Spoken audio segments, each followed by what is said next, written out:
asked her, I said, oh, so what? She goes, oh yeah, that's all polole, that's all correct or whatever, you know. But yeah, it's not a place to be trifled with. Even Lee was saying when he came through with his boat, it was like spinning him around and all kind. I mean, and it's the waves are moving so quickly that you really can't outrun them. Right. You're at the mercy of them.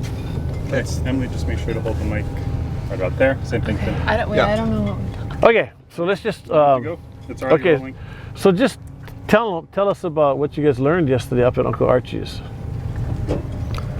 Yeah, so we went up to Uncle Archie's, Ina up there, and it was, first of all, just a gorgeous place, and you could kind of, when we all got up there, it was very quiet, and you could see the Alenuiha channel there, and you could kind of feel the power of that place, and it, yeah, it sort of, I think, led us kind of to this decision that we made about whether to go.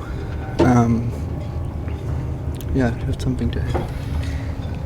Yeah, I mean, yeah, the mana of that place was just so powerful. We could see Hōkūleʻa, and Uncle Archie was telling us some myths about Maui and how he had captured the sun, and so that, you know, so that people could grow their crops throughout the day, and about the giant ulua. Yep, Pimoi.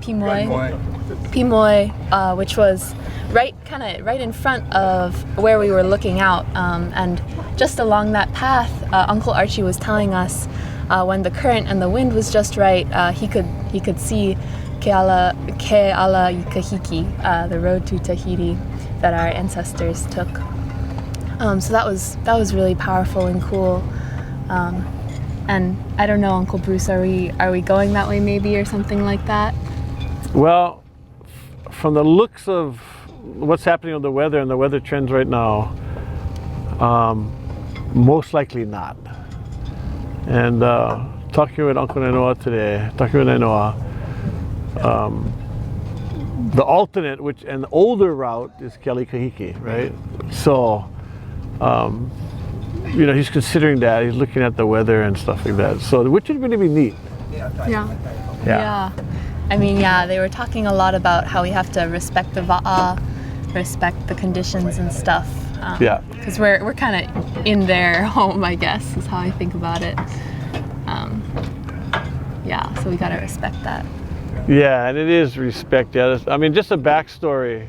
In 1987, when we were leaving Rangiroa down south to bring Hōkūleʻa home, that's the voyage of rediscovery, which started in 1985.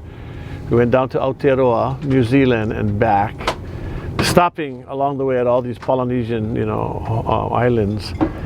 And we were in the atoll of Rangiroa. We waited 21 days for the weather to clean up, because what happened was the weather was so funny that there was some kind of a blocking pattern that was blocking the southeast trades, which should have been southeast. But from where we were at, the winds were northerly. So it's kind of like kona winds. So up north, up here in Hawaii, that would be like a southerly wind, a kona wind that's blocking the trade winds. Some patterns going on down there. But down in the South Pacific, the northerly winds, what they call the to'irau winds, to'irau meaning north, are like our southerly winds. It's coming from the equator. And it was blocking the southeast trade. So we waited 21 days before we came home. It was, and that's just the way it is. That's just the way the weather is, and it's just the way that then for the navigation, that's just something that we just got to be mindful of. And you're right, it just always comes down to the not last, but it comes down to the key word of respect and understanding of the weather, and yeah, just making those decisions. So that's pretty much our weather report. So we're standing by. Mahalo. Okay.